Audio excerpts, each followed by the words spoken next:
Evening, November Foxtrot. Welcome, welcome. We're obviously joined by Taig from Kydex Customs. Hi, Taig. Hi, Taig. Hello. Right? Good evening. We've got a few people already in the chat. We've got Terry, Kenny, Kieran, Digger, Mark, Les Playing, Dan. Dan says, hello all. I've missed the last couple of weeks. My apologies, but Ragefile's mum is very demanding on Wednesday nights. Jesus I should really read the comments before I put them up on the screen. Oh, thanks, Dan. Well, hi, Nick. Daniel Brewer, Ryan James, just missing a certain hairy beast. Yes, unfortunately, Lance isn't able to join us this week. He's not very well. So much love goes out to him, and hopefully he'll be back next week. Hi, Stephen, Matthew McCarthy, James McNary. Welcome. John. Hi, John. Hello. Hi, James. Lots of people in. Yeah. So we've got some news that I know a lot of people have joined us for. So we're going to save that for the end of the show. We're going to mix it up. We're going to do the news at the end. Ryan says, did John give Lance food poisoning? No, he didn't. No. Fuck's sake. And now Ray just said, hang on, it's Dan around my mum's again. I keep telling him I'm not calling him daddy. You're doing a very Chinese subtitle sort of thing at the moment, Mike. You're talking and your lips aren't moving.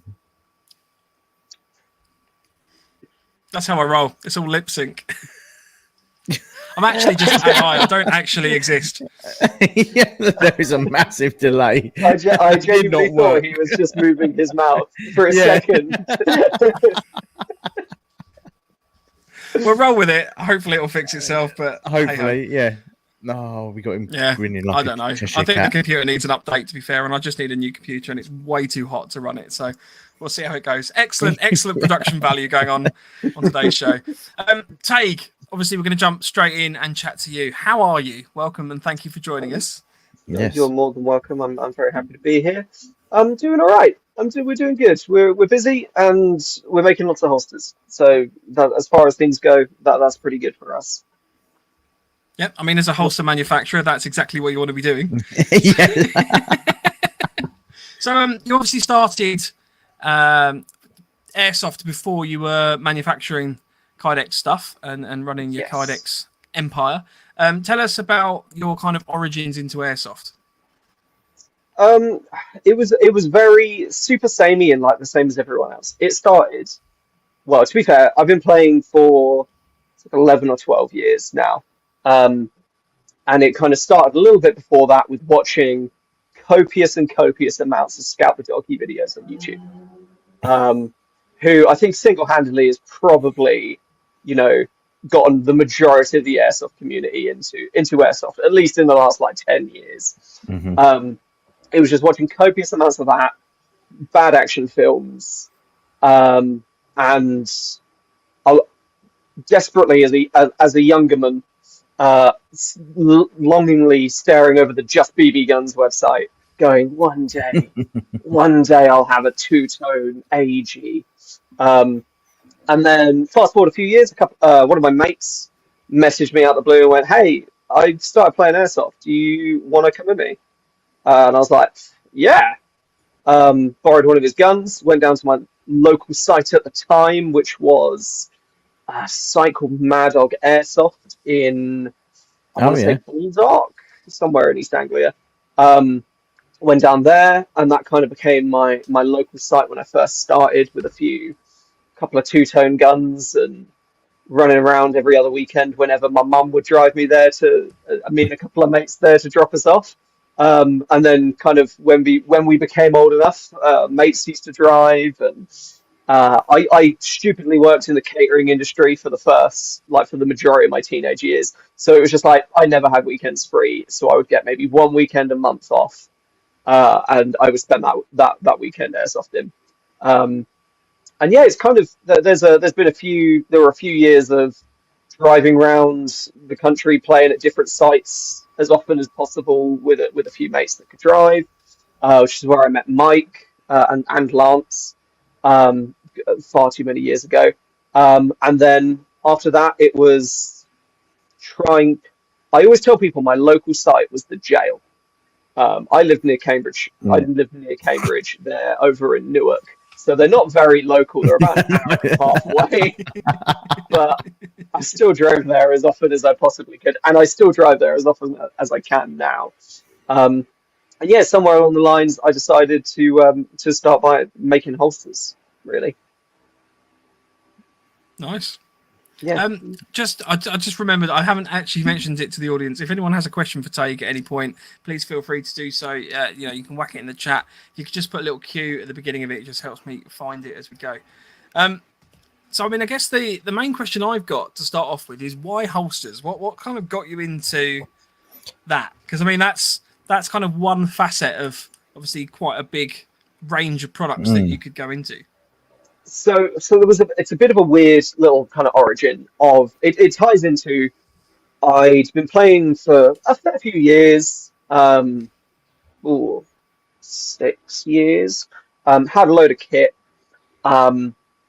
Was predominantly doing kind of milsim events and woodland events, and then I went with a few mates and we went to the jail, and the jail was my first ever real kind of foray into close quarters, built up areas, and the possibility of playing in an area that has no natural light. So playing in rooms that have no windows, or the windows are all boarded up. And I played there once, and I went, "Oh my god! The majority of this site is absolutely fucking pitch black. This is great. I'd love to have a torch on my pistol. That'd be sick." So I basically went, "Oh, you know what? I'm just going to go on." I think I went on eBay and I bought like a random new Pro Torch for 50, 60 quid. And then it arrived and I grabbed it. I put it on my pistol. And I went to put it in my Warrior Assault Systems Universal holster. Oh, yeah. I went, nope. "Oh, this isn't going to work, is it?" So I went, "Oh, well, I'm a pretty handy bloke. I'm pretty good at making stuff. I've always been good at DIY and stuff like that." I thought, "Oh, you know what? I'd kind of heard of this stuff called Kydex at some point on YouTube, and I thought, you know what? I'm a pretty handy guy. I'll have a go. I'll see if I can do it." So I watched a bunch of tutorials, bought some sheets of Kydex off of eBay, and had a good go. And looking back retrospectively, it was a terrible holster. At the time, that was the best holster money could buy. And I kind of made it, and I was like, "Wow, this actually works." Chucked it in my belt, took it the following weekend to the jail, and I was like, "Wow, this is phenomenal." And then I posted about it on Facebook, and a couple of my mates were like, "Hey, can you make me a holster? I've got I think one of the first ones I did was for a buddy with a CZ SBO1. It kind of like just been released at that point, and there were no holsters on the market for it. And I was like, "You know what? I can. Let me do this for you."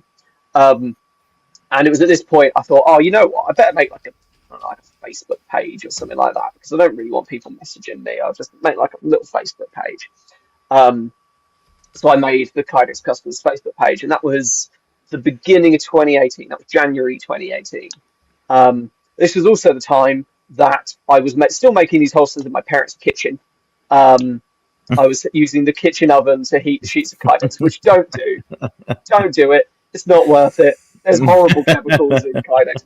I had a quick Google, didn't see anything life-threatening, and it wasn't my best decision, if I'm honest. And it was at that point I remember my dad saying to me, "God, you reckon you could like sell these to people? You reckon you could like make a living off of it?" And I looked him dead in the face and I just said, "Not a chance." So there's not a demand for it in the UK. Never going to happen. Maybe if I was in the States, maybe. And he's never forgotten that. And he's never going to let me live it down. And then it spiraled out of there. I had people saying, "Hey, can you make me one of these? Can you make me one of those?" A few people, obviously the jail is a unbelievably popular site, so I had people being like, "Oh, I'm at the jail this weekend. Can I give you my pistol at the end of the day? And you make me a holster, and then bring it back in like a couple of weeks' time when you're next to the site, and I'll pay you for it." And that worked pretty well. And that was so obviously I started that in kind of January. As it happens, in June, and it was literally a couple of weeks after the last ever Midlands Airsoft fair that happened at the jail. Mhm. My partner's dad, my partner was going to university in Bristol, and my partner's father was like, "Hey, I've been offered a job in Portishead, and I realised that I can live in Wales and commute to Portishead, and it will still be shorter than my commute into Cambridge from 30 minutes away from Cambridge, because it took 2 hours." And he was like, "So I'm going to buy a house in Wales, and you want to come like move down to Wales with me?" I was like, "Sure, sure, why not?" So I moved down to Wales in June. Got a job. I was still doing it kind of part time as a bit of a hobby on the side for things at that point, and it took me until November 2018 where I'd gotten a job as a personal trainer in when I'd moved to South Wales, and I'd realised that actually working as a personal trainer, I would have to pull like I don't know, it was like some silly number of clients that I'd have to do every single week versus making like 7 holsters because I had such low outgoings. And I was like, I could probably make 7 holsters in a week. It's like 1 a day. That's like Yeah, super that's easy. And yeah, I took it full time in November. Um, that was, it's kind of, yeah, it's been roller coasters ever since, really. the main Nice. question: do you still have that original holster? I do. It's somewhere in the office. It used to live. I have a set of drawers down here, and it used to live in the bottom drawer there. But I actually keep things in that bottom drawer now. So I used to look at it too often and cringe. Yeah. So it's not there anymore. Yeah, I was looking at it way too often. I was like, So you haven't got it in a little glass frame, saying like Not this is the quite yet. first OG. not So quite there's a yet. space on the wall behind you. It's definitely a little bit of scope. Yeah, You it can have definitely mounted needs to there be up on somewhere. the wall, doesn't it? Mm, Yeah. mm. We have meetings in here. I don't want people looking at it. Uh, So, in terms of the process to make like a Kydex holster, without giving away industrial secrets, how? I mean, Kydex is obviously a plastic. That's, I mean, and that's pretty much as far as I know about Kydex. So, what would be It the is a process plastic. All from? I know. 100% Yep. success So- rate on your knowledge. Thank you very much. Unbelievable. Done a lot of research So, for the show in Yeah, advance. Yeah. didn't even Google it. Didn't even Google it. Sort of spelled it wrong, and then Actually, went, quite "Ooh." awkwardly, I did Google it. It was plastic as well. So, Not making holsters out of bamboo or anything. No, there's Yeah. no chance of that. So basically, Kydex is it's a thermoplastic. It's a plastic that when it gets hot, it gets soft and formable and moldable, and then when it cools down, it retains the shape. Um, yeah, that's generally what thermoplastic means. It's composite alloy is the term that the Americans use. It's a mixture between PVC and ABS. It's a somewhat soft plastic, but it's still kind of bendable and flexible. And the reason we use Kydex is Kydex has very, very good. I can't remember the word. Basically, it can like the flexation force that can be applied to it without it losing its shape and like elasticity is quite high in terms of soft plastics, soft moldable plastics. So you can, whereas with like something like aluminium, if you were to bend it backwards and forwards, backwards and forwards, backwards and forwards, eventually it would snap. If you do that with Kydex, it won't snap. You have to basically bend it entirely back on itself like 50 or 60 times before it would even kind of get close to snapping, which is why it's great for holsters, because then as you put the pistol in, the holster flexes and then it goes round and it snaps into place. Generally, that's kind of how it works. In terms of how we do it, how the magic happens, Greg Wallace in the background, it comes in sheets, which are very bright there. It comes in little sheets. This is a post-it note holder. They're 8 foot by 4 foot sheets that we get in. We cut them down to appropriate sizes, and then we heat them up in a heat press.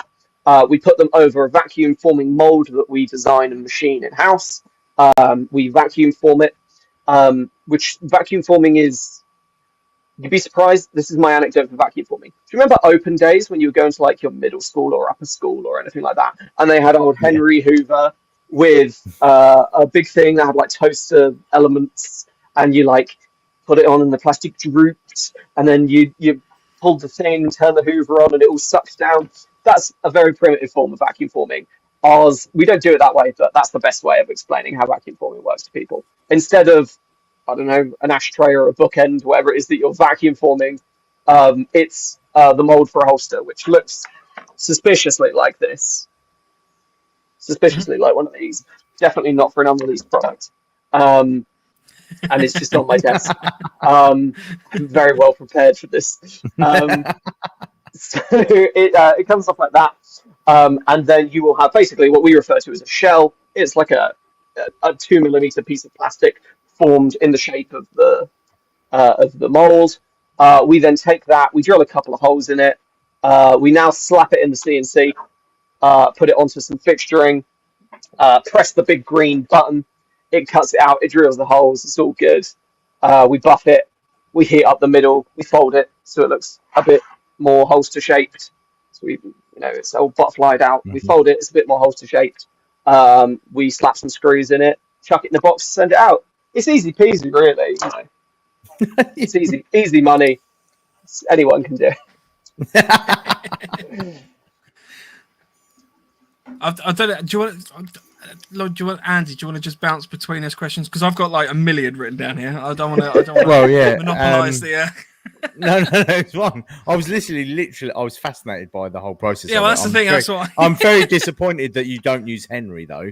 That you don't use loads of Henry. We don't use in my head. No, hundreds of Henry Hoovers all lined up that you run along pressing the buttons. It's a lot more boring than that. It's like industrial vacuum pumps. They don't even have faces on. It's really disappointing. Oh. Just make a note. We need to send Taig some googly eyes. Googly eyes and a Sharpie. Yes. Yeah. We'll send him some stickers. What's the largest thing? What's the largest thing you've ever made, like a holster or something for? Like, I mean, I can't imagine what the size of these sheets are that you can sort of. Well, you get. So the sheets that come in at 8 foot by 4 foot, which is 2.4 meters by 1.2 meters. So they're pretty big, about the same size as me. No, that's a joke. They're 8 foot by 4 foot. So in theory, you could mold anything 8 feet by 4 feet. The best example I can give for like the size of things that you can use is not us. It's not what we do. One of the things that Kydex was used for in the last kind of few years is, remember the Nightingale Hospital at the convention center during COVID? Oh yeah. There were a couple of companies we got asked to do it, and we were like, we're not set up to do that sort of stuff. They were doing what's called deep draw vacuum forming, basically the same thing. They were making sink basins out of Kydex for the Nightingale hospitals, because it's Kydex is antimicrobial, so it doesn't absorb like microbes and germs and stuff like that, and it's waterproof, and it's, in terms of other plastics, it's pretty cheap. So it's kind of like that's something that people use it for. The other use is the backs of aeroplane seats. So kind of, if you imagine there's like that hard plastic outer seat that's got like your TV and your little tray, that's usually Kydex. It's a different type of Kydex than the one that we use, because Kydex has a really good fire rating, so it's good for aeroplanes. But in terms for us, the biggest thing that we've made, and it's not in the office, so I can't grab it, and it will actually be available later this year for release. It's fine. We've already announced it. We showed it to people at Midlands. Is an MP7 holster. That's the biggest thing that we've made so far. So if you imagine laid out an MP7 cut in half and butterflied out, about that big is as big as we usually make stuff. Anything bigger than that, and I need to buy like a bigger vacuum former and a bigger heat press and stuff. But predominantly, I was thinking you could almost make like a Kydex suit of armor as a display stand piece. You definitely could. Cool. We have been. Oddly enough, tell where my mind goes. Like I've got a big sheet. I can do. We've had a few. We have had quite a few of like the sci-fi cosplay people come out, and they're like, oh hey, I've got this like sci-fi armor idea for a cosplay or to play, play Airsoft in. Can you design this and make this? And it's like, yeah, sure. It's going to be very expensive. This is definitely not the best way to do it, but sure, we can definitely do it. Kydex is relatively impact resistant. Sure, why not? Cool. Oh, That would wow. be pretty wicked to see. Have you made any of those in? No. People normally message us and then I give them a price and then I never hear back from them. But who'd have guessed getting like an entire sci-fi suit of armor made was expensive? Yeah. Have you got a question, Andy? Oh, I'm back. No, sorry. My the hotel internet is being a dick. So the pause there was me generally pausing in life, looking at the Wi-Fi signal dropping slowly. There's a couple of questions that have come in from the audience, as well as some general statements. So Rage says the jail is my first airsoft site. Pistol only nights on a Wednesday, and it's local to me, about 15 minutes away. So that's kind of cool. I'm jealous of that. They have apparently a sports field now as well, so they have a lot more outside space too. Sounds cool. I haven't played that myself. We'll have to head Oh man! And I mean, there's no one in the comments that's like affiliated, like a site owner. But I would genuinely say that the jail has ruined airsoft for me because no site really compares to it. If I'm honest, I play at local sites and they're great, but I always walk away going, "What's good to the jail, though? Is it?" I mean, Yeah. Semi-regularly, at least I don't play very often anymore. But the chance of like I will usually try and get there at least once a year, and it's like a 3.5 hour drive from South Wales. And it's worth it every single time. It is genuinely one of the best run sites and one of the coolest areas to play in. Obviously, if anyone that doesn't know, the jail is an old correctional facility that's been Airsoft site-ified, and it plays really, really well, and it's just very, very well run. Yeah, they're changing it all at the moment as well. So they've ripped down all the old like maze structures and things, and they're redoing it apparently. So that would be really cool. We'll have to head up there at some point. It sounds like I'd go something on the there. to-do list. I think I go there so infrequently it changes every time I go. It's like made these changes 18 months ago, Taig, and I'm like, oh wow, everything's moved. It's like a whole new site. Yeah. Well, when we go up, we'll drop you a message and you can come and join us. Definitely. Yeah, we'll have like a NoFo day out. That'd be cool. Yeah. There's a couple questions. So Ryan, for some reason, called you Twig. I'm assuming that W and A are next to each other on the keyboard. Hey, have you tried Chippenham, Spartan, or Gloucester Prison? Much closer to us. Ryan's in Wales as well, by the way. I'm sorry to hear that. I've not, unfortunately. I don't get out very, very often. To be fair, I used to work in catering and I never got weekends. Now I run my own business and I don't get weekends. But no, they're on the list. But that list doesn't seem to have gone down at all for the last kind of 4 or 5 years, if I'm honest. Just keeps getting longer, doesn't it? It does. I think more sites have probably closed than have been added onto the list. The list started in 2019. Darren says you need to play at my site, Holman's Test Mine in Cornwall, 2 miles of underground tunnels. That's another one I really want to get to. Yeah, sounds fun. That one. We need to just have like a NoFo on tour. That's what we do. We'll just get a minibus and we'll just pick people up as we go around. That'd be great. That sounds brilliant. That was basically what me and Carlo did for about 4 years. Nah, probably not 4 years. For 3 years. Which was why we ended up playing at APOC when we did. Is literally he would pick me up, and we would just drive to a different site every kind of few weeks, and that was. Inadvertently, I wasn't running a business at that point. It was the best networking I could ever do. I know everyone. But yeah, well, to be fair, a lot of people are like, "Oh man, I knew you when you were like 17," and I'm like, "I've progressed." Great. I promise. Thanks for that. Yeah. Taig, Harry says, Taig sounds like a chap after my own heart. I'm on the cusp of getting a vacuum former for body armor, but a laser cutting is my next buy, then CNC, and then a vac former. So Harry's kind of our resident listener who just makes stuff, really cool stuff. So I think from, you might correct me, Harry, but I think he's working on some aliens armor at the moment, which would be pretty cool. It's the way to go. It's, again, man after my heart as well. Like, that's... They may be different. They may be on different levels, but like that's most of the machinery we have here. We've got a nice big laser cutter. We've got a big Haas CNC 3-axis mill. I've just built 2 more vacuum formers. Your band saws and drills and all that boring stuff.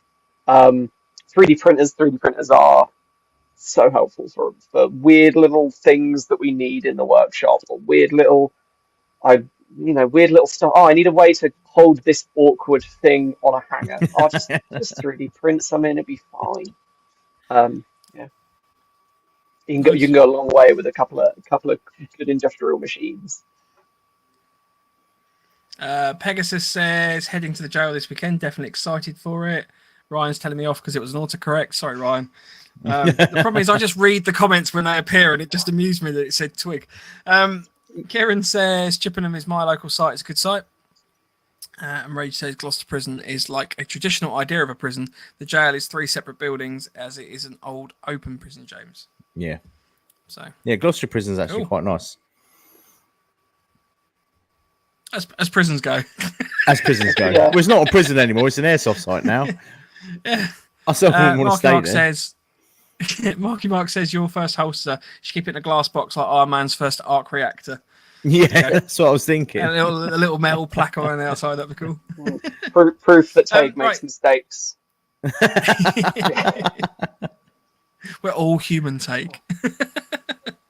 Right, first practical question that Pegasus says, do you apply the wrap before or after molding? Before. So it goes on flat sheets of Kydex, which is why if anyone ever messages us and says, hey, can I change my wrap, or can you wrap this other product? We say no, because we can't. It's like the most. Tried it. We tried it when we first started offering it. It takes so long, not worth it. It is not worth it. Because we make all of our own tooling and design all of our own tooling in house. All of our tooling is specifically made to then give us the best results with fabric wrapping stuff. Because fabric wrapped Kydex is a very awkward beast. But there are people out there that wrap things, which they get great results. But I'm try making 200 holsters a month that take 10 hours to fabric wrap. Yeah, it doesn't quite work out for us, unfortunately. So do you just stick it? You just stick the fabric over the sheet and then do your cuts? And so basically when it's a flat sheet before it's even been molded, it gets our special magic adhesive, and then it gets the fabric on it, and then we heat it, then we form it, and then we cut everything out and fold it all. I would show you an example, but I've actually folded them all and turned them all into holsters earlier today. So we just don't have any. Interestingly, Darren's got a question. He says, looking forward to my Kydex Customs gear to land. Do you do custom wrap M4 mag pouches? I want some to match the holster that I've ordered, night vision camo, and keep up the hard work. So we do two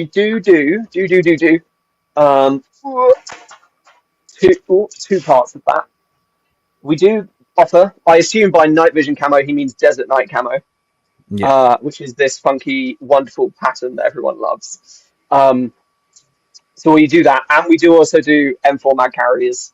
They're not kind of traditional mag pouches. They are hard carriers, usually designed to go on belts. But yeah, we do them. Everything that we offer as or with a fabric wrapped option, we offer in all of the fabric wraps that we have in stock, if that makes sense. So there's no kind of exclusive patterns to a particular product. All of them are either they can be fabric wrapped or they can't be fabric wrapped, just due to the shape and the geometry of the product.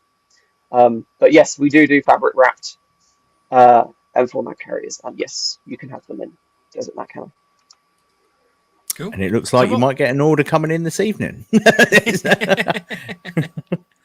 Have you got like how many different sort of camo patterns and wraps have you got roughly? That's a really good question. I know that I want to say at one point it was 13. Wow. So color wraps we've got 4, 8, 10, 12, 11, 12, 13, 14, 15, 16, 17 different colored camo wrap options. Plus normal black Kydex, olive drab Kydex, and coyote brown Kydex. Makes tracking things a bit of a nightmare. And we do also have some more fabric on the way that we might be adding to the website, depending on what it looks like and how it comes out. But yeah, whatever that was, 17, 16. Yeah, 17. That's nice. That's quite a lot of colours. Yeah, that's quite. We've got we have some weird stuff. Like obviously like Desert Night Camo is not popular in the UK at all. It's very popular over in the States. We sell three-quarters of the Desert Night Camo stuff that we sell go over to the States. But, we have like the weird stuff. We've got like Pencott Green Zone, Jungle Tiger Stripe, Rhodesian Brushstroke, like AOR1, AOR2, all the multicams, that sort of stuff. We enjoy kind of having those kind of extra things that we might only sell them once in a blue moon, but for that one customer it was, oh my god, no one ever sells no one sells stuff in Pencott Green Zone. Trying to get anything in Pencott Green Zone is next to impossible, especially when it comes to like mag carriers and stuff like that. We sell no end of kind of TAC 41, SRS, VSR 10, Pencott Green Zone mag carriers, because like there's no other option. There's literally no other options on the website. There are no other options elsewhere for those specific mag carriers in Pencott Green Zone because just no one makes them. No, that's really cool. Something I was quite keen to ask. You've obviously kind of moved into belt setups as well now. Yes. So are they your own belts, or are they made for you, or what's kind of, because obviously that's a slight shift away from Kydex per se. It is. So a little while ago we sort of went, you know what? We have a lot of cool non-Kydex products that we want to make.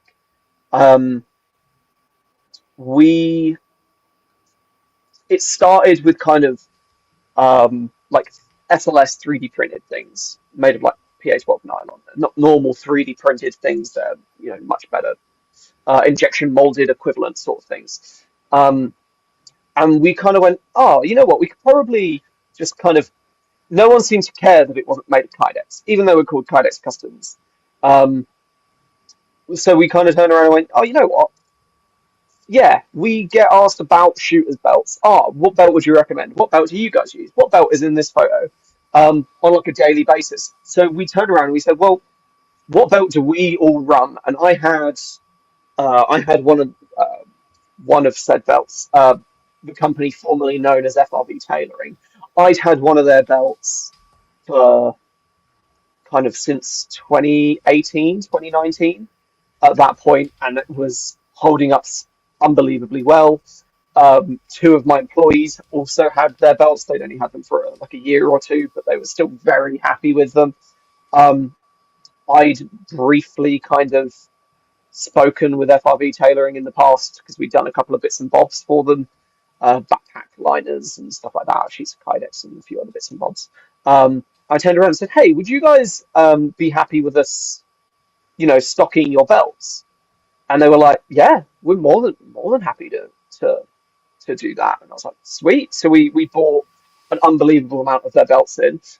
This was before we had the building next door as well, and it took up literally. We had like these huge like industrial shelves that had PVC pipes poking out the side of them with every different size of belt at 2-inch increments in 4 different colors, and it took up the entire room. It was like you had to kind of walk sideways everywhere you went in here, and it got to the point that we were ordering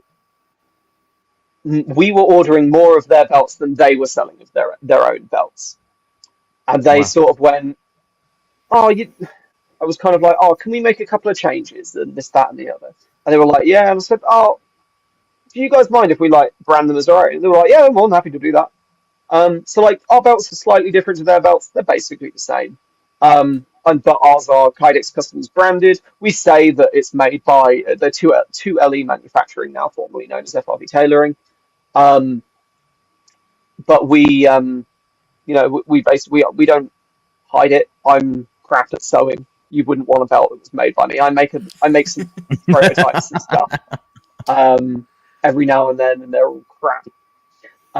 So we don't hide who makes them. But they are branded as ours because it's effectively our tweaks and changes. We do have more kind of nylon good products in the works at the moment. And then we're also looking at stocking some products that aren't our design. They're made by other people, and we're effectively just a traditional retailer on that front. We already do that with kind of Vortex and stuff like that, Olight and those sort of companies. But yeah, we kind of are sort of expanding a little bit, just generally into kind of the tactical gear space, really. So, just quickly, if someone wanted something a little bit out of the ordinary, so say, I don't know, like an MVG holder or something, would that be something that they could send off to you guys and you would make that for them, obviously at a cost? Are you limiting yourself to what you do, or are you more than happy to kind of like take custom orders? So it's a funny one. We're called Kydex Customs. We don't do a crazy amount of custom work anymore. When I started the business, everything was custom because we didn't have molds, we didn't have tooling, we didn't have any of that. I was literally taping things to a gun and then sandwiching it between pieces of foam. Whereas now it's very different, and we invest thousands of pounds every month just into tooling and stuff alone. When it comes to custom stuff, it's always yes but no. We can do custom stuff. We do a decent amount of knife sheaths every month for people. The only kind of caveat towards that sort of stuff is obviously there's a cost involved. We sometimes we can usually eat a bit of a cost. So like recently we had a customer come to us and he said, hey, can you do me a Glock holster for a TLR 9, which is like a long streamlined torch? And I said, oh, you know what? I'll tell you what we'll do is we'll just charge you what we would normally charge for that kind of holster. But you send your pistol and your torch over to us. And we actually just use that as an opportunity to design and model all the tooling here. And it was kind of like a way of maybe taking the sting out of the tooling cost or something like that. Right, and then we've obviously then put that on the website for people in the future to order. That customer hasn't paid anything extra, but they've gotten something kind of bumped up the queue and they've come out with a quality product. Stuff kind of random little products and little projects. We do them. Stuff like, I want a way of carrying my night vision. We would kind of make a protective carrier and that sort of stuff. We've done snorkel carriers for special people. We've done all kinds of random bits and bobs that you wouldn't believe that we've done. Some of our best-selling products were from people asking, hey, can you make XYZ? We had, can you make us a shotgun carrier? For months and months and months. And eventually I had a customer that said, oh, I'm happy to drive down to Wales and drop my TM breacher off with you for a couple of weeks. If you can make me a carrier. So I sat and thought about it and I designed a carrier and I made it. And that's one of our best-selling products. We sell that to police departments and military departments kind of every single month. Yeah. We sell an unbelievable amount of them. And that started as a customer saying, a fair few customers saying, hey, can you make this? Oh, wow.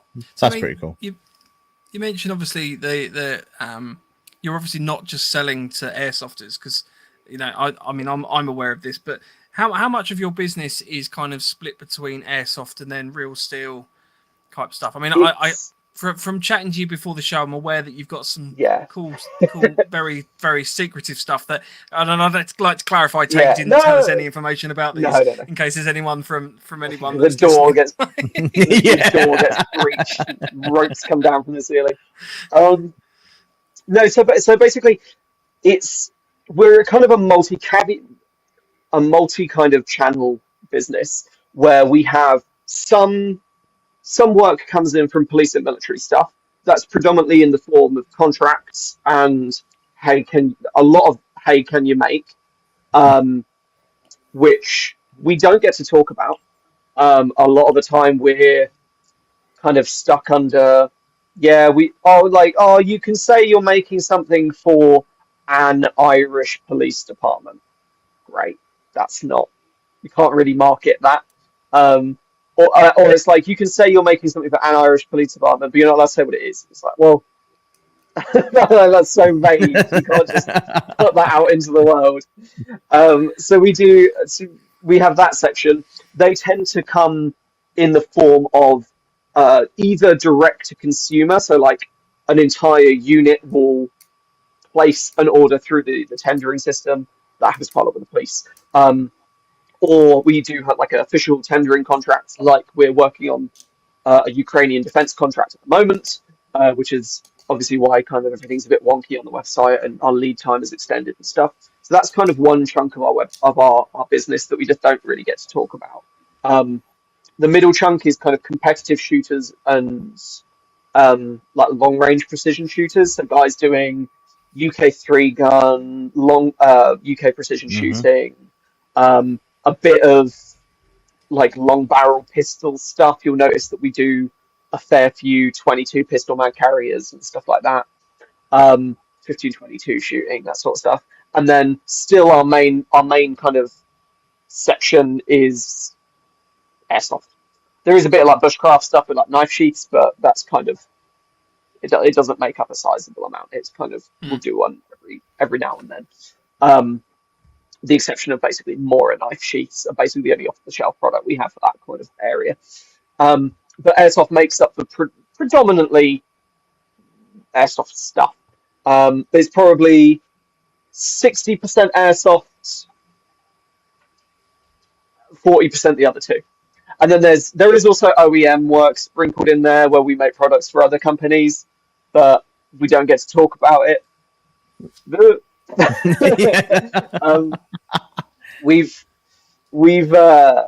trying to explain that to my accountant in the past, or our accountant, and he's like, "Oh, do you not think you're spreading yourself thin?" And my argument for that is basically everything we do is made of the same material. It's all made of Kydex. It's all using the same processes. It's just a slightly different bucket for a different thing to go in. It doesn't matter if it holds a 12 gauge shotgun magazine versus an airsoft pistol magazine, or it holds an airsoft pistol, or it holds a shotgun. It doesn't make a difference. We're using the same techniques, the same systems, the same drill bits, the same material, the same people. It doesn't make a difference to us. It just goes to a slightly different end user. So we that's why our website is a little bit of there's a lot of random stuff that you're like, why are they selling that? And it's because that's our customer base is somewhere in that realm. We get a lot of, why do you guys make rangefinder carriers? Well, it's not because we do a lot with precision shooters. And one of the biggest shooting ranges in the UK is 15 minutes away from my house. And we get on swimmingly with the guys that own it and the guys that run the shop there. And all the long-range precision shooting competitions happen at that range. And a bunch of them asked us for rangefinder carriers. So that's why they're on the website. It's not necessarily an airsoft thing. Or like tourniquet carriers. That's another one is, people say, oh, you're taking airsoft a bit seriously, carrying a tourniquet. It's like, well, the police take policing quite seriously. Yeah. They like them. That sort of stuff. So yeah, it is a kind of a bit of a multifaceted sort of area, but we try our best to kind of make everything our qualities and everything's remain the same regardless of what we're saying. They're just slightly different shapes, basically. So we've also got a few. Yeah, go on. Sorry, what were you going? Yeah, go. We got a few questions that have come in. Daniel Brewer has asked, hey Tig, do you make to order, or do you have stocks ready to ship? Both. Both is the answer. So you can't see anything behind me because we're in the office. So the room behind that door is half of the manufacturing facility, which is where all the dusty, horrible stuff happens. The room that way is the CNC, and then we have a whole other building next door, which is a warehouse, and that is like almost entirely stock for all of our mag carriers, holsters, pistol mag carriers, belts, off the shelf kind of retail-y products, all the mounts and stuff like that. We generally keep in stock all the Kydex colors and multicam in right-handed. We don't. The only time we ever carry left-handed stock is when we accidentally make a left-handed holster. When a right-handed one was ordered. That's the only time we ever carry extra stock for left-handed stuff, because it makes up less than 1% of our orders are left-handed, but we always have left-handed tooling for everything. So we don't want people to feel kind of neglected. Some of my best friends are left-handed. So we keep some things in stock, but all of your kind of multicam black or Pencott Green Zone or M81 Woodland, all that stuff is usually made to order. We'll sometimes make extra stuff if we do a fair bit of kind of photo shoot stuff for people where they'll ask us, a magazine publication will say, hey, we need some M81 Woodland products for a spread we're doing about M81 Woodland. So we'll make some M81 Woodland stuff. They'll use them. They'll send them back. And if they have literally been sat on a table and taken a photo of, then they go into the stock system. If they've been used and they're kind of a little bit beaten up, then the staff get them. But yeah, for the most part, everything that's black, coyote brown, or olive drab is in stock. And everything that's fabric wrapped is made to order. We have about 200 odd variations per product, like per model of pistol. So we would need a noticeably bigger building to carry everything in stock. And yeah, there's not too many people ordering left-handed AOR1 Desert Eagle holsters. Or, we've got some real peculiar pistols, M93Rs and stuff like that, that we don't sell a crazy number of, but we do sell them to people, and people do own those pistols. But carrying stock of all of those random, really obscure things that we sell once in a blue moon just doesn't make sense as a business. So that stuff is made to order. Is it quite a quick turnaround with the made to order stuff? Usually, yes. So like at the moment, traditionally we quote up to 3 weeks. But like 90% of orders ship out between 1 and 2 weeks. A lot of orders, if it's something that we refer to as just off the shelf, so it's like mag inserts, certain mag carriers that we carry, 30, 40 of in stock, they usually ship out same day or next day. The lead time stuff is predominantly kind of 1 to 2 weeks. 3 weeks at the absolute worst. It usually only ever happens to be 3 weeks when we have contracts on, retailers have ordered stuff, or someone's been on holiday. It's never me. Or we have an event or something. I sleep in the workshop, can't get away from this place. So that's usually the only time that it goes up to 3 weeks. Incidentally, at the moment it's 5 weeks. Because we're working on a massive Ukrainian defense contract for a lot of holsters, and we have very, very, very tight deadlines. So it's up to 5 weeks at the moment for anything that was placed after like the 8th or 9th of June. And we're very transparent about our lead times. We're very transparent about if there's delays. I was telling the guys the other day, I had a wonderful workshop accident the other day that kept me out of the workshop for about 3 days, which we don't realize it, but had huge knock-on effects because I couldn't really do my job for about another week. But it meant that we kind of just ended up emailing people and saying, hey, sorry, your stuff's going to be delayed. The boss is an idiot. and tried to chop his finger off. So, you know, usually 3 weeks at the worst. At the moment, it's 5 weeks at the worst because we're super busy helping Ukraine out, basically. Oh. So I think in terms of like reasons, it's a pretty decent reason. Yeah. So we've got quite a few people that listen to the show that run DD PM. Is it DDPM? DD. Yeah. Oh, Desert DPM. Yes. Yeah. Is that something that you're able to do? Is that a camo that you've got? Yes, that one. It's not one that we have to hand, but providing we can find the fabric and enough people are like, yeah, I want it. Sometimes we'll put a post out and say, hey, is there anyone actually interested in this pattern? You know, or we'll say, oh, what camo patterns would people like? You always get the one person that says, hi, can I get some Bosnian Blimble Blam camo that went out of production in 1941? And we say, if you find the fabric and you send the fabric to us, we'll wrap a holster in it. And it never materializes, and I can't understand why. No one's driving to Bosnia.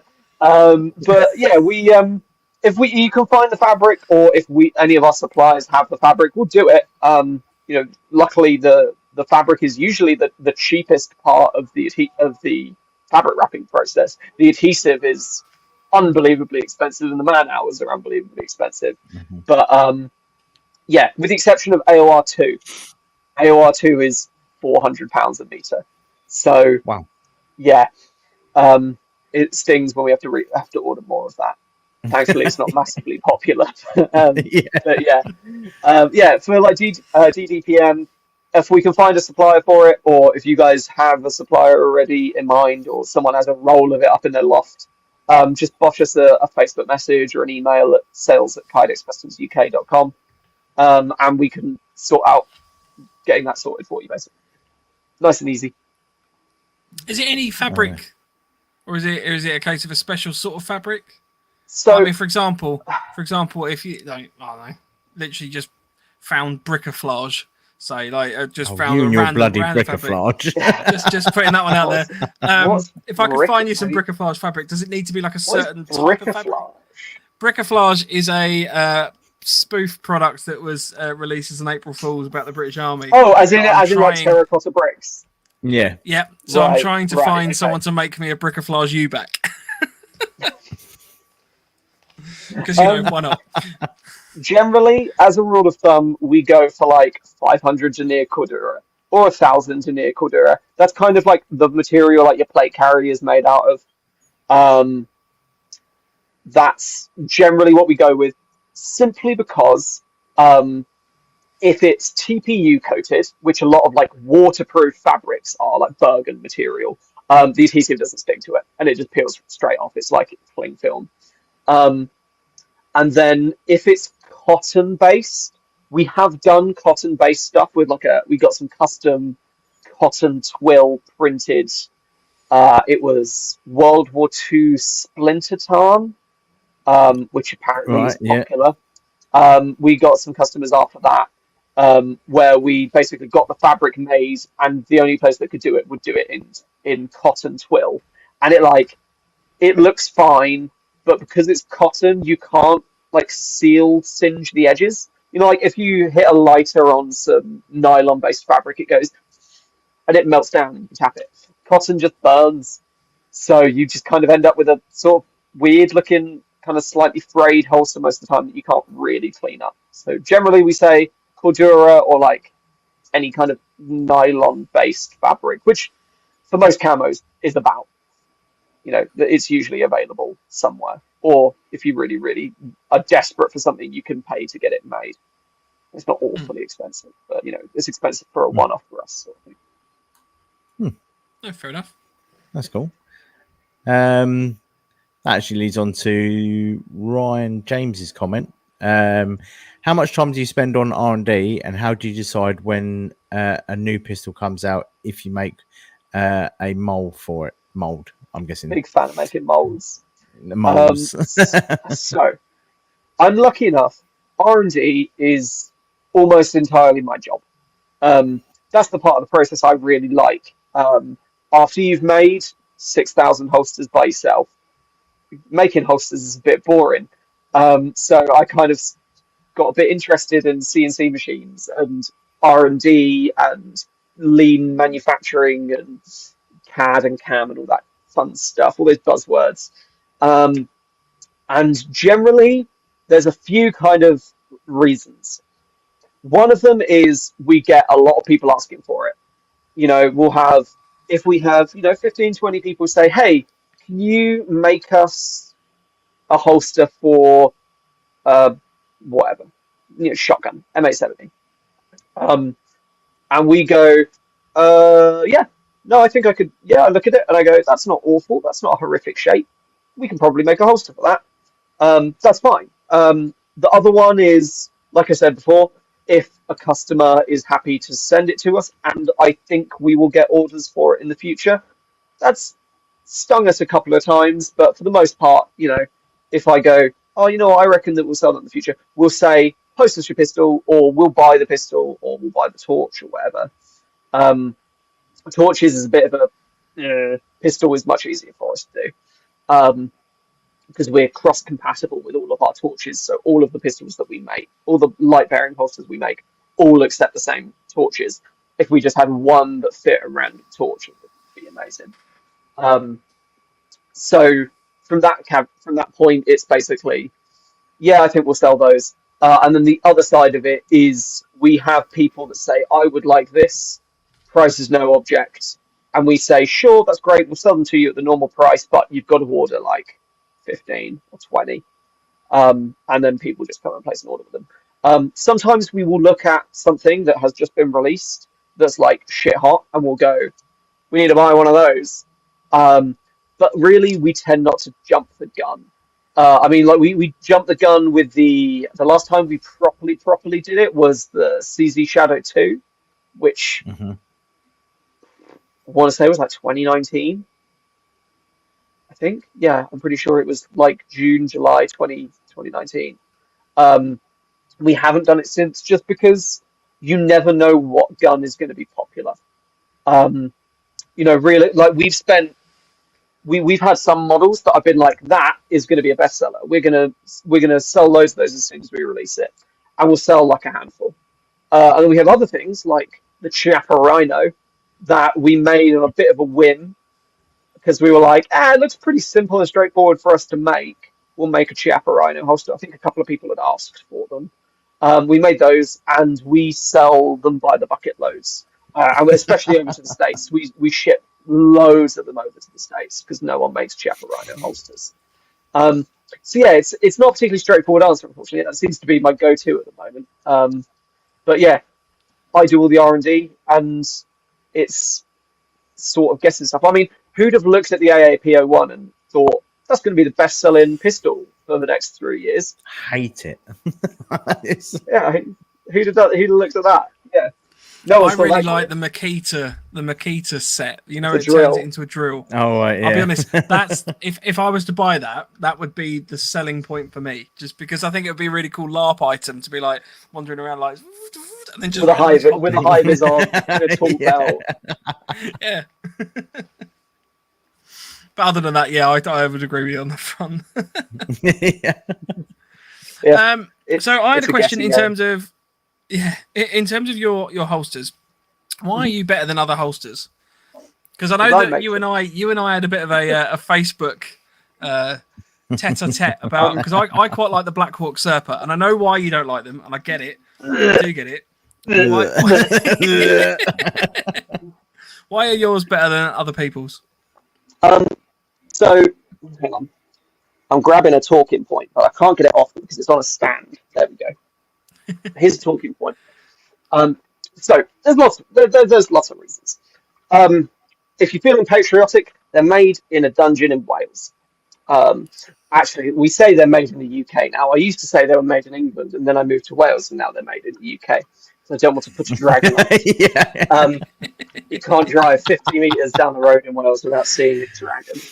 And as an Englishman, it doesn't do anything for me, unfortunately. So there's a couple of reasons. obviously I'm in charge of R&D, so I do everything that comes to the design of the products. Every single thing we will redo entire molds.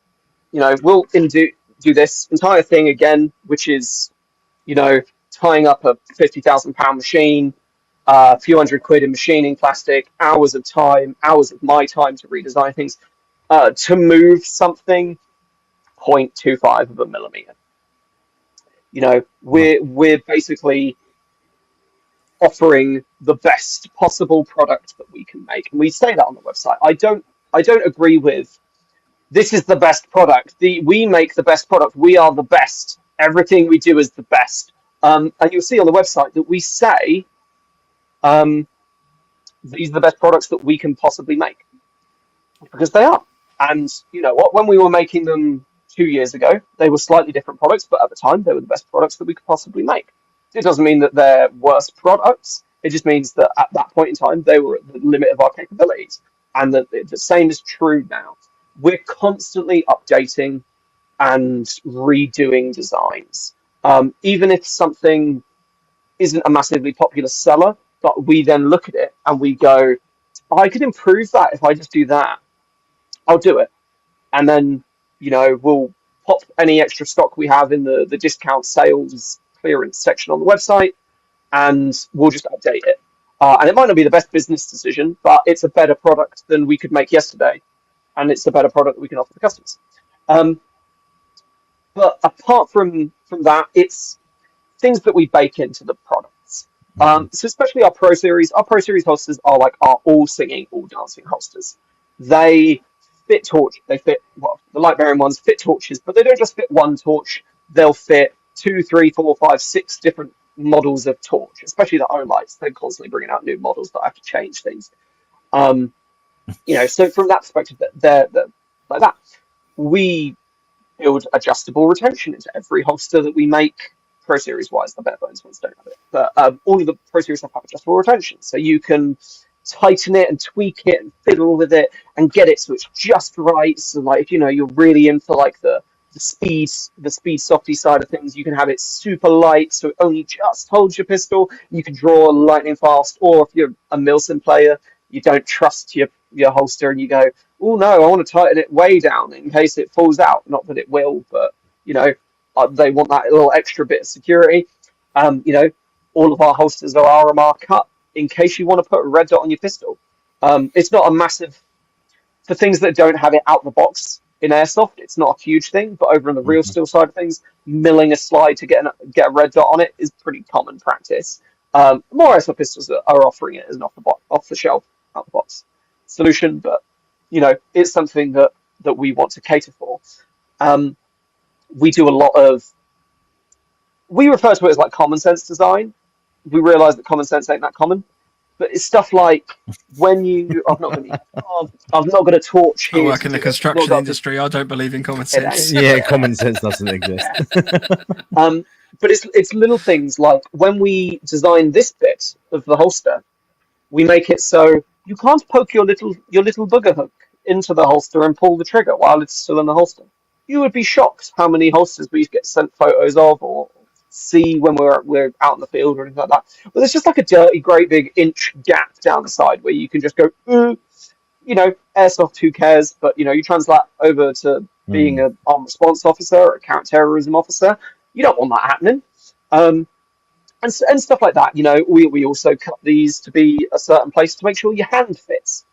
And I've got little manlet holster making hands, so I test it. We get the guy with the big hands in the workshop to test it to make sure it's not pinching, it's not rubbing, little stuff like that.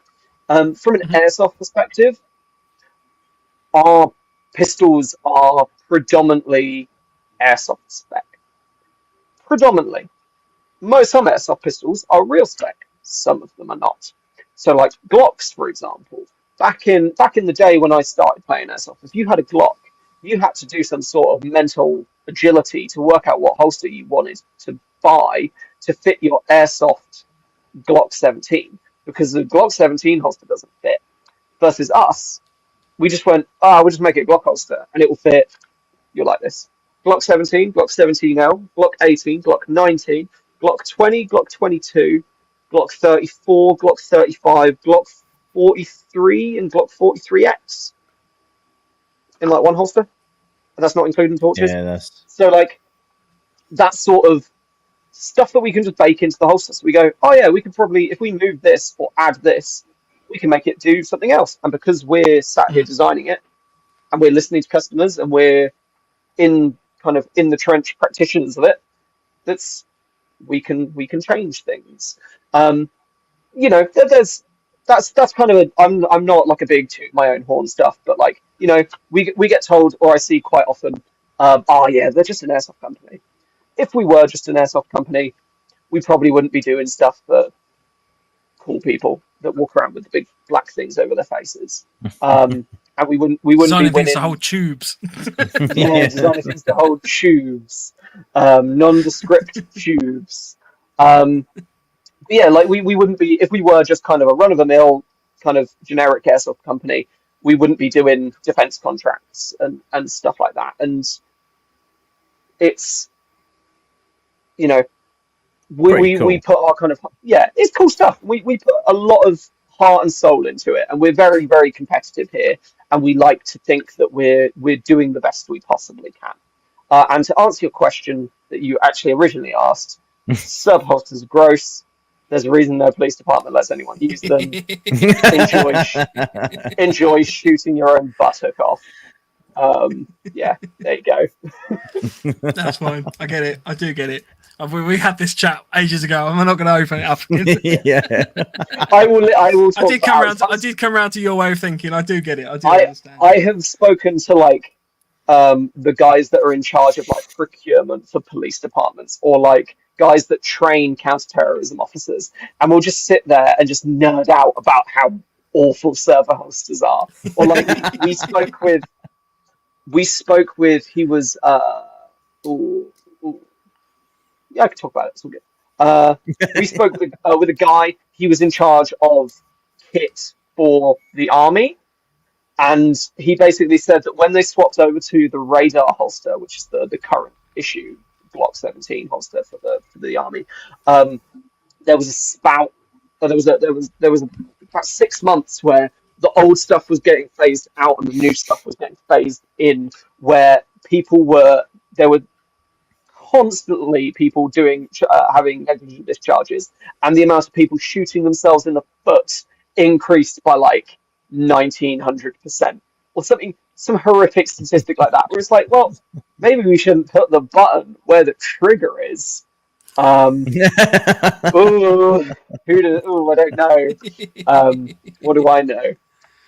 But yeah, that's why they're better than server holsters. They're not the best holsters in the world, because I don't think we'll ever make the best holsters in the world, because I don't think that's particularly attainable for anyone. It's all kind of the best for whatever it is that you're doing. Yeah. Cool. Good answer. Oh, Good answer. Yeah. I do like my Serpa still, but No. Yeah. don't worry. We'll have a chat after the show. We'll have a chat after the show, and we'll see if we can. He's just trying to annoy me so much. I send him free. That's what it is. Damn, he saw through my clever ploy. There's lots of people asking basically just what you sell at this point. So I'm just going to rattle through a few of these quickly. So Kenny says, do you do 7.62 mag holders, G3 or FAL?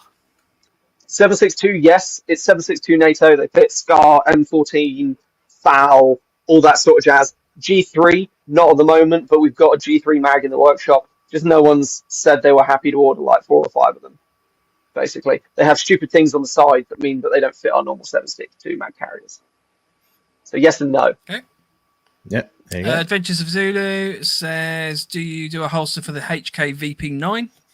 Yes, and we do light bearing ones, and we will very soon have inside the waistband ones, because we made them for Warwickshire Police. Oh, cool. Could talk about that one. Capin Chaos. Do you think you could use a Kydex to make a dust cover for a rifle sight as protection when transporting a rifle? You definitely could. It would probably be 10 times the price of just getting like the little rubber springy ones that you can get for probably about £4 from China. So I mean, yeah, you definitely could do that. Forming something that's like a cylinder with a cap on it, it's a little bit difficult, but it's definitely doable. But then I would probably say just getting a normal one made. Buying an off-the-shelf one would probably make more sense. That's just me.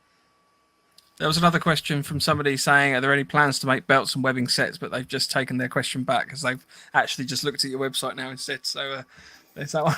Yeah. What a guy. What a guy.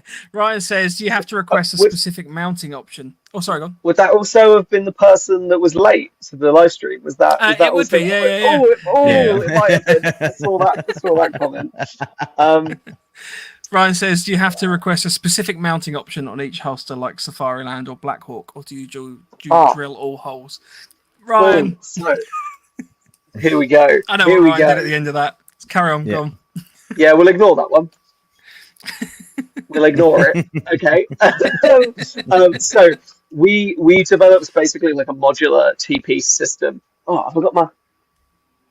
Oh, I don't have our retail boxes. They have a lovely diagram on them. This is also slightly off. This is a prototype. They're not normally slightly off center. Basically, it will fit anything that uses 3 screws. So if it Safariland, Black Hawk, G Code, Blade Tech, FMA. I've not rattled these off for a while. You can tell we've not gone to many events this year because these are normally on the tip of my tongue. Yeah, if it uses 3 screws to attach, it'll fit. And that's standard across all of our Pro Series holsters, including the Tracer stuff and all that jazz. So it will fit a Black Hawk mount, Safariland mount, all that jazz out the box. Nothing to, you don't have to ask anything particular. It's all like that. And it comes with the 3 screws that you need to attach stuff. So if you already have a mount or you already have a mounting system that you're like committed to, you don't end up paying for stuff you don't need, and you don't end up having to order stuff that you've already got. That makes sense. Yeah, that's pretty cool. Let's go. He's got upset now. He says, Ed, Silly Gilly says my name banned now. I was just trying to spare you, mate. That's all. Right. I'm conscious that time. Oh, sorry. I'm just conscious that time is obviously edging on. You're going to be at NAE this year? NAF? Yes, we will be at the National Airsoft Festival this year. Yes, yeah, we're going to be there. It will be our 4th or 5th year in attendance. Nice big stand again. We're hoping. Originally, we had a great plan of like, we're going to have loads of stock and we're going to start prepping months and months and months in advance. And then we got this dastardly contract that has taken up all of our time. Economy. Putin. Making money. Darn it. No, it's awful. As we're set, we should have be able to sneak in we're carrying more stock than we ever used to carry. So it shouldn't be as like last minute rush as it always is for us. Not that affects the customers, it just affects my sleep patterns. But we will definitely be there. We'll definitely have stock. We'll hopefully have more stock than we normally have, because every single year we will sell out of a bunch of stuff before lunchtime on Friday. It's happened every year so far, and I'm desperately trying to not have that happen again, because it's as nice a feeling of it as it is of like, we've sold out of this.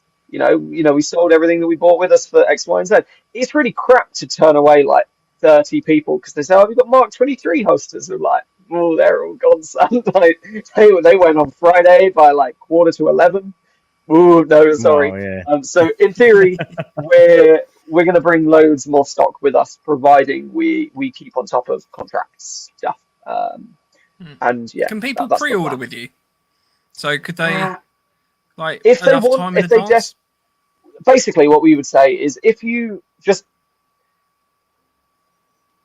the nice way of phrasing this, if you definitely want it before NAF, be organised and just order it from us the month before NAF, and you'll have it in time. We used to do pick up from the store, or reserve and pay on the day, and it was really crap, and we basically ended up with like 35 holsters in random boxes under the table, and then whoops, we've accidentally given that one to the wrong person, or he's now back for this, and And then, one year we had loads of people asking for like a certain holster, and we had like 4 of them reserved under the table, and 3 of those people never picked them up.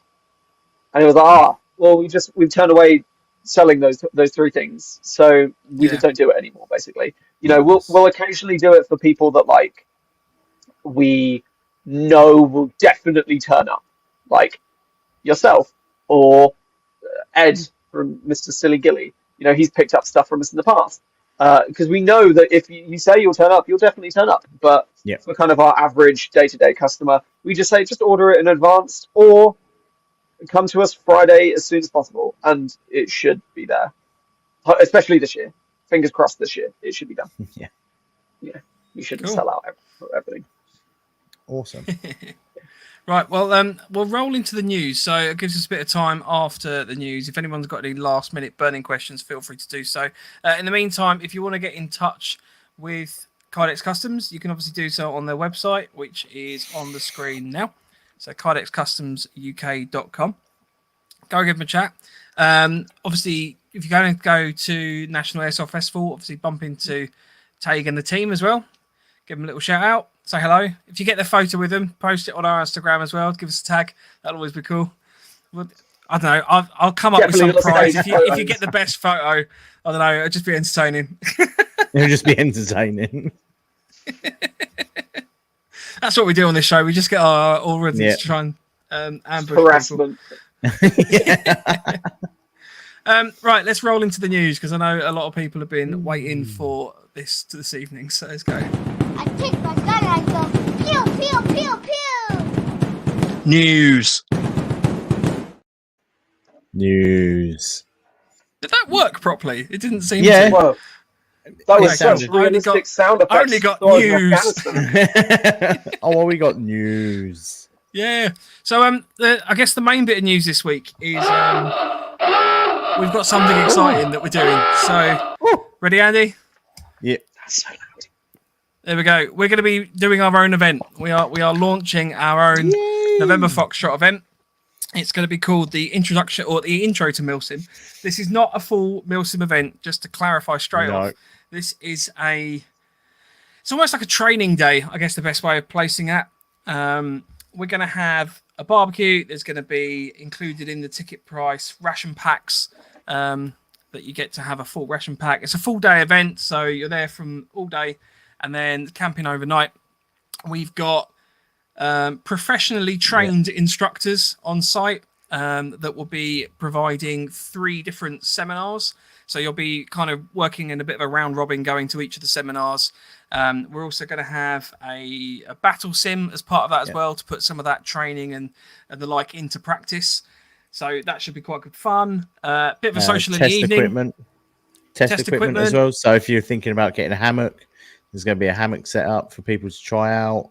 Bashers, if you want to sleep under a basher for a night without actually having to worry about getting up halfway through the night. We're going to have lots of different things for people that are reasonably new or just starting out for them to try and see if there's anything in particular that they might like. So there'll be lots of stuff there. Well, also, so it'll be a camp out overnight on the Saturday as well.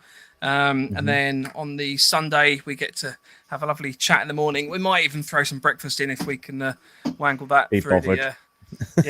We've got our go-to resident chef turning up. We're gonna have a full paramedics. So it's all done properly. If there's anything that goes wrong, it's very, very kindly supported by Empire Airsoft. So they're going to be hopefully coming along as well.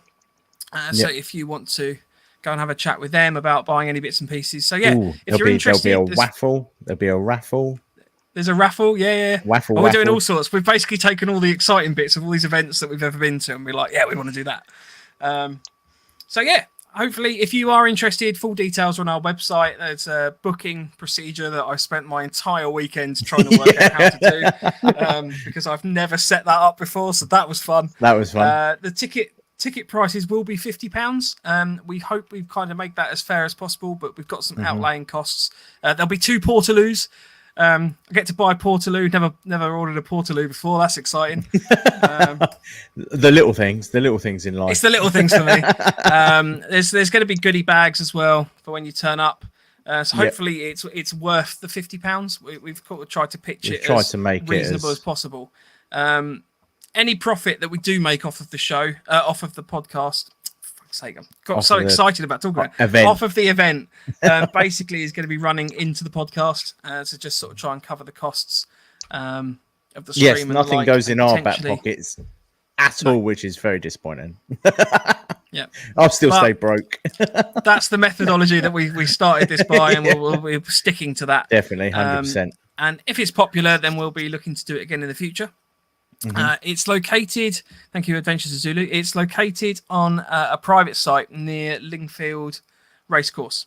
So, as I say, all the details on the website. There's a postcode. It's 5 or 10 minutes from Lingfield, but we can't advertise the site until after you've purchased a ticket.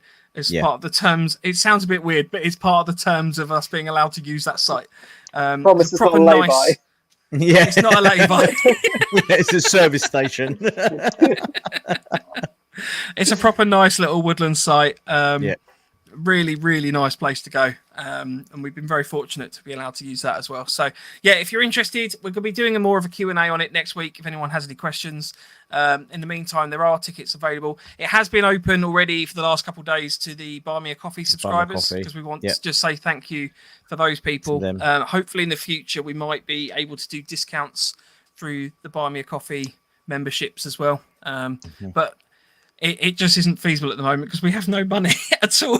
Yeah. I had to fork out £200 for toilets. Not that I'm resentful, but yeah. There we go. Harry's already booked. Harry was our first purchaser. He was. Early bird notification benefit from the Buy Me a Coffee membership. So, and I want to say thank you to Harry, Les, and John as well for having signed up over the last couple of weeks. So thank you ever so much. It really does mean a lot to us. It's appreciated.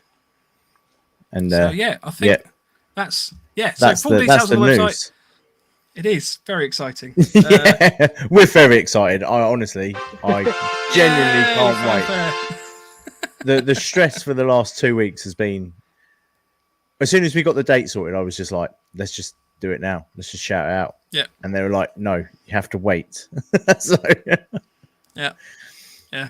But now we can talk about it.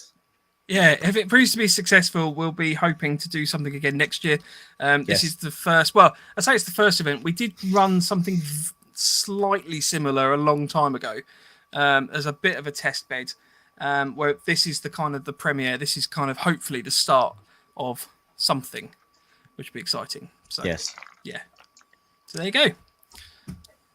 That's the little bit of news. Thanks, Taig. Right. So if there are any more questions, I've got a couple. So if they can't see anything, there's there we go. Brad just Millie, Brad JS Millie. Brad just. Do you make taser holsters for law enforcement? They're not an off-the-shelf thing, but we can do them. Yes. It slightly depends on what model of taser you have, but for like most of them, yeah. Awesome. I think that was it. Yeah. Just gonna quickly double check. Oh, Kenny Rebel says that he's bought some or found some polycotton DDPM. So would that work? I'm not a fabric specialist. Well, I say I'm not a fabric specialist. Maybe send us a link or send us a message through either our Facebook page, contact us, live chat on the website, anything like that, and then we'll say send us a link and I'll have a nose. If it means that I just have to buy some, then I'll just buy some and then see if it works. Yeah. Cool. That's nice. Well, I think that's awesome. Pretty much it. So thanks ever so much for coming on, Taig. It's genuinely been an absolute it's nice. pleasure having you. I've received 4 messages so far from people listening to the show that have said this is probably one of the better episodes that we've done. So I don't know whether to take that with a pinch of salt or not. But it's normally thanks. That's how I heard that one. Yeah, normally you're crap. No, it's absolute pleasure. Genuinely, I mean, it's. I didn't know a lot about Kydex as a whole, and I know that we've been chatting about getting you on the show for a little while now, and I was like, Yeah. oh, 3 we've got years, to do it. yeah. We've got to get you on. Yeah. So, it's wicked. Hopefully, we'll catch up at NAF, have a few drinks. That'd be quite cool. Yes, definitely. I'm just sort of egging it out to see if there's any last minute questions that might come in. No. I had one which we were chatting about earlier. So you obviously make a lot of plastic stuff. Yes. Plastics. Is the plastic recyclable at all? Because obviously, presumably, there's lots of offcuts and stuff. Yeah, so for the most part, yes. But basically, the only people that can recycle it are Sakusi Plastics, who are the people that make Kydex. The people that run Kydex Thermoplastics. And they're based over in the States. So getting said recyclable plastic back to them is basically next to impossible. So unfortunately, it's not massively recyclable. But we're quite efficient with how we do it, so we don't have a lot of waste. I mean, as a business, we don't try and, if we're wasting half a sheet of plastic every single time, it's not, that money basically being thrown away. So we try and avoid it, but for the most part, it's not recyclable in the UK. That is, yeah. No, fair enough. Yeah. Adventures of Zulu says, can you use a piece of clothing for a random camo pattern? Yes. Yeah. Yes and no. If it's the right type of fabric on the pattern, sure. Yeah. If it's a set of like combat trousers or anything like that, they're usually made of like a type of cordura. Yeah, that's fine. If it's like that stretchy sports shirt material, I don't really want to put that anywhere near my nice hot heat press. I can smell the thought of doing that. Yeah, and obviously I would quite like it if said material was clean. These days, it's like, sorry, can you wrap my holster in my sweaty socks, please? No, I'm not going to do that. I've got the old skid mark camo pattern. Yeah. How to reuse your step ones. Is that bricafflage because you bricked it, or like I'm not sure if I follow? I just like the idea that in the next couple of weeks you're just going to get inundated with emails of people going, "Oh, I've got this random fabric that I want to have like a Hello Kitty holster, or like something made out of like my mum's wedding dress or something like that." Sorry, can you wrap my holster in a doily? Is that in a doily? Yeah. Actually, to be fair, a red plaid would be quite cool. Like for the we have done red plaid before. Because we can find the fabric. That was literally the caveat. Was we said, "Can you find us the fabric?" And they said, "Yeah. Oh, will this work?" And I was like, "Hell yeah, that'll work." It wasn't far off what my shirt is. It was just a red and black plaid. But yeah, no, we can do it. Have done it. Yeah. We'll do it again probably. Emphasis on the custom yes, part of it. Yeah, very much so. Well, Taig, we'll be in touch because I feel that we may need to be having some purchases. I definitely am. Done. Yeah. Sweet.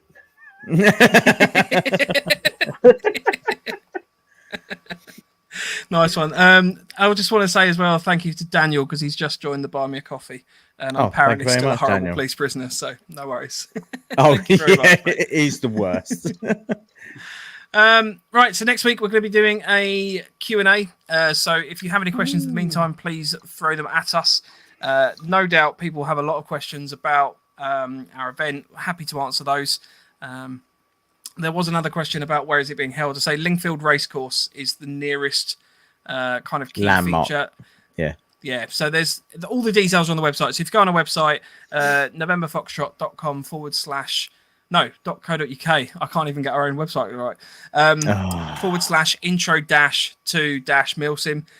You can just go on the homepage and there's a big banner on there as well and a big button. So hopefully it's very visible. If anyone has a problem finding it, contact me and shout at me because I've already had the Buy Me a Coffee people picking it apart because apparently I got the date wrong on one of the ads. So yeah, It's just the stress of having set all this up. Next time it'll be seamless, but yeah, we're working through it.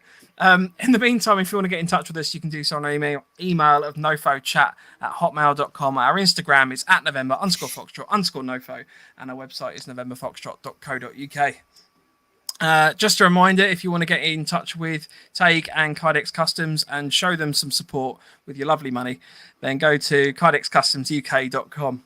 And highly recommend, even because we've got listeners across the world, Taig. So hopefully this will spur your international market. It'll be amazing. Awesome stuff. Cool. Right. Well, thank you ever so much, Taig. Yes, thank you. Genuinely, it was thank brilliant.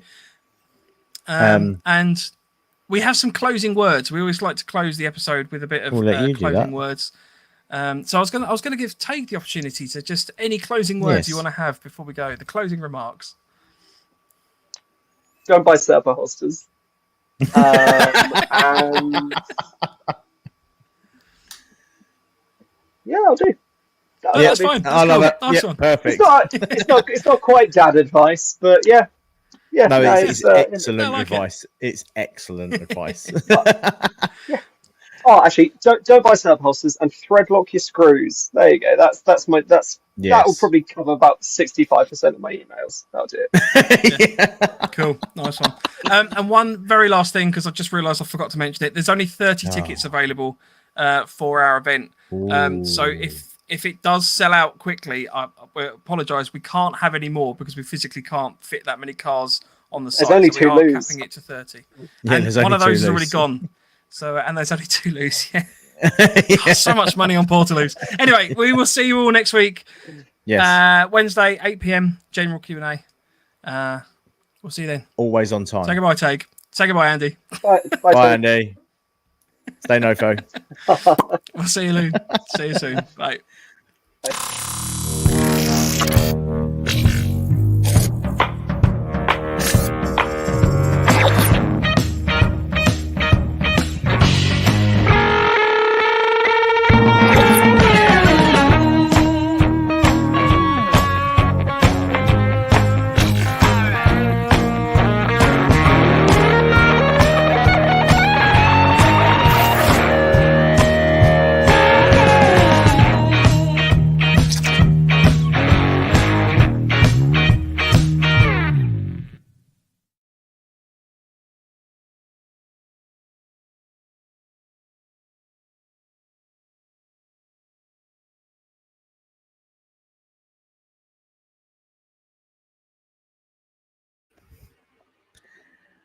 Hello. I'm really sorry. We're still live. I can't end the broadcast. It's going. No. Hang on. Why can't you end the broadcast? The button won't click. Oh, well, I can do that. Bye.